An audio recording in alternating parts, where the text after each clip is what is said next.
When I was in 3rd grade, my teacher had these huge papier-mâché planets in her classroom. I'm not really sure why she had those in the room. I don't think we ever used them. But I do remember learning about black holes and stars and the different planets in our solar system. So, elementary school, we had our little notebooks and our colored pencils to draw pictures of the types of stars or nebulas or whatever. It was basically my first real introduction to space. It was also very boring. I just didn't get it. Like, yeah, space. There are planets up in the sky, huge galaxies, no oxygen. Okay. But what's so cool about it? Then a couple years later, in 5th grade, we were in a space unit. And my teacher mentioned something I never heard about before. You see, up to that point, I thought I knew everything there was to know about our solar system. But then my teacher said something about a Kuiper belt. When I first heard the term, I was beyond confused, but it turned out that the Kuiper belt was actually a massive expanse of space beyond the orbit of Neptune, which contained hundreds of thousands of mysterious objects. Kind of like the asteroid belt, only much larger and less well known about. Well, this piqued my curiosity, and one day I found myself Googling random things until I stumbled across an image of star size comparisons, something I never really learned about. Well, then after that, I found out about the Oort cloud, and pretty soon I was able to appreciate just the absolutely massive scale of our solar system and then the universe. All of a sudden, I gained a completely new perspective on space, something I now realized before. It was as if my mind had been opened. But pretty soon after this initial discovery, for whatever reason, the excitement of understanding the vastness of our universe wore off, and I lost interest in the pursuit of space knowledge. That is, until my 12th birthday, when my uncle bought me a telescope. It was obviously really cool, but I didn't understand its full value until I actually tried to look at the moon up close. The telescope itself wasn't super fancy or powerful, but it allowed me to see craters and ridges and all sorts of shapes and details on the moon's surface that I had only ever seen before in pictures. More so than learning about space, it was no longer a web of abstract concepts or faraway planets. For me, space had become tangible. I could imagine setting up a base on the lunar surface, perhaps right next to that one large crater towards the top of the moon. I now had this personal connection to the stars, and I spent the next few years diving into the world of space exploration, hypothetical space technology, and possible interstellar civilizations. I wanted to pursue this future in space. I wanted, more than anything else, for humanity to one day live among the stars. But it wasn't just that simple. Before I could dive in completely, I had to ask myself, is space exploration really a worthy goal? For most people nowadays, the notion of space simply means SpaceX launches, satellites, and the occasional Mars rover. However, some articles, including a blog post on the University of California, San Diego website, claim that space poses a distraction from the problems we have on Earth to deal with, while others argue that going to space holds no real benefit, or that space-based research is distant and useless. And when taking into account all of its substantial risks and astronomical expenses, it's not exactly difficult to come to the conclusion that space exploration may just not be worth it. However, space exploration isn't just all about the practical and economic benefits. Rather, at its core, it hints towards something deeper, something more meaningful. Maybe instead of becoming so bogged down in all the issues we have on Earth, maybe, just maybe, we should look beyond our earthly problems and look up at the stars for hope and inspiration to gain a new perspective. And for those of you wondering, yes, space exploration still gives us all those practical benefits that we are drawn to. NASA lists memory foam, freeze-dried food, scratch-resistant lenses as all examples of the 2,000+ inventions accredited as spin-offs of their technology. Additionally, the growth of computers and the internet was accelerated by the space race when, according to a PBS documentary, NASA bought 60% of all the integrated circuits made in the US for their Apollo computers way back in the 1960s.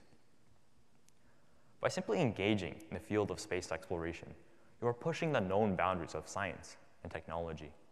By literally going where no man has gone before, you have to do what no one has ever done before. And a natural consequence of this endeavor is the development of novel technologies and ideas, because it's necessary. You're the first person to do this, so you have ultimate creative freedom. In this way, space exploration is a breeding ground for breakthroughs and inventions. Our modern lives, with all its technological comforts, such as GPS and cell phone cameras, were only made possible because during the mid-20th century, we decided to pursue a future that was going to be challenging, a future in space. In fact, we actually probably gained more money from the Apollo program than we spent on it. Some estimates on the return on investment from the program claim that for every dollar spent, we gained $7 back in the numerous technological and scientific advances. However, in the future, this figure could be even greater if we decide to pursue asteroid mining, or even harvesting helium-3 from the moon, a potential fuel for future nuclear power plants. So yes, NASA spent almost $260 billion in today's money on the Apollo program alone, and continues to spend over $3 billion each year on the International Space Station. But the economic benefits of space aren't just some hypothetical sci-fi possibility. In December of 2020, the Chang'e 5 mission from China actually brought back real lunar samples of helium-3.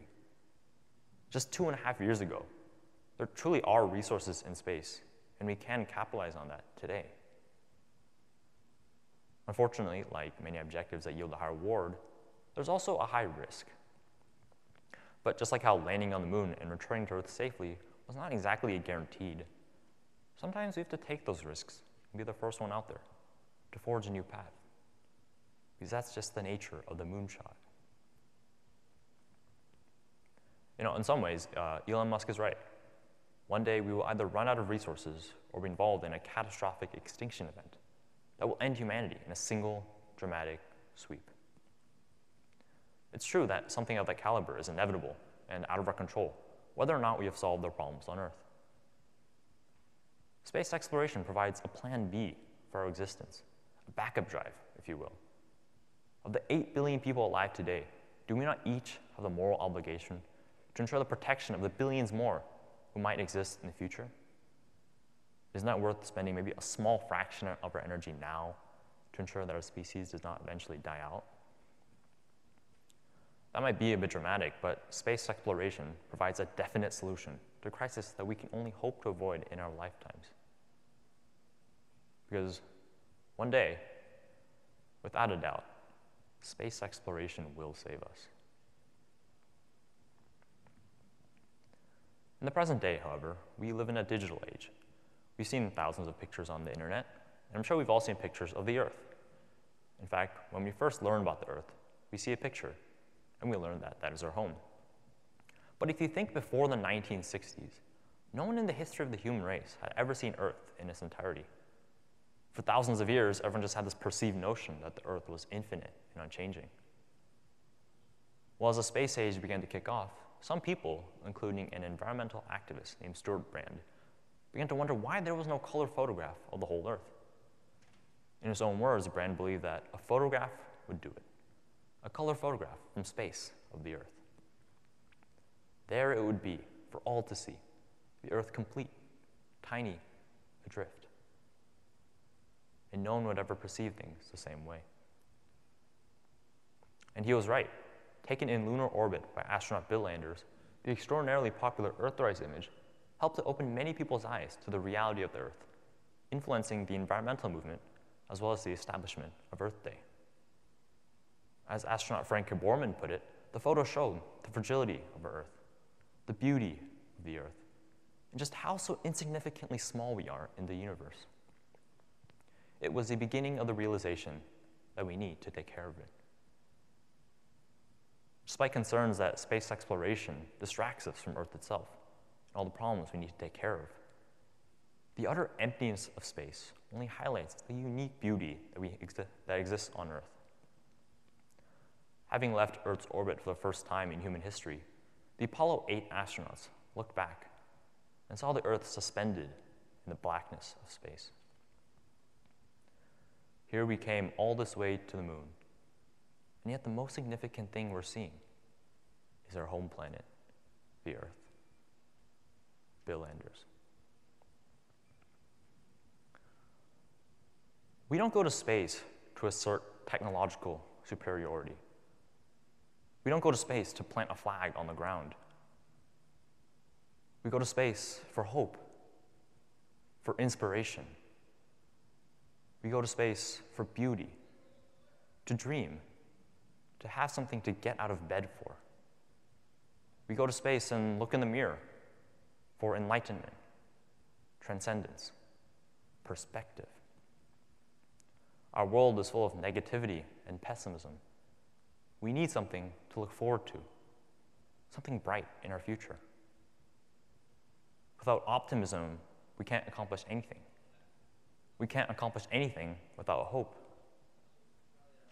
It's not wrong to give in to curiosity. We need to live for something.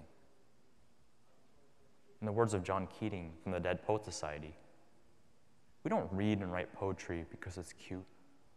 We read and write poetry because we are members of the human race.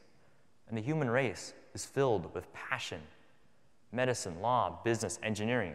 These are noble pursuits and necessary to sustain life. But poetry, beauty, romance, love, these are what we stay alive for. I'm not asking any of you here to donate money to NASA or to start a space exploration company. No. I want all of you, as we navigate our daily lives, to search for beauty. I'm asking you to look past the horizon, to look past the problems. Doing the same thing over and over again, that's insanity. We need novelty, something profound. Look to the stars.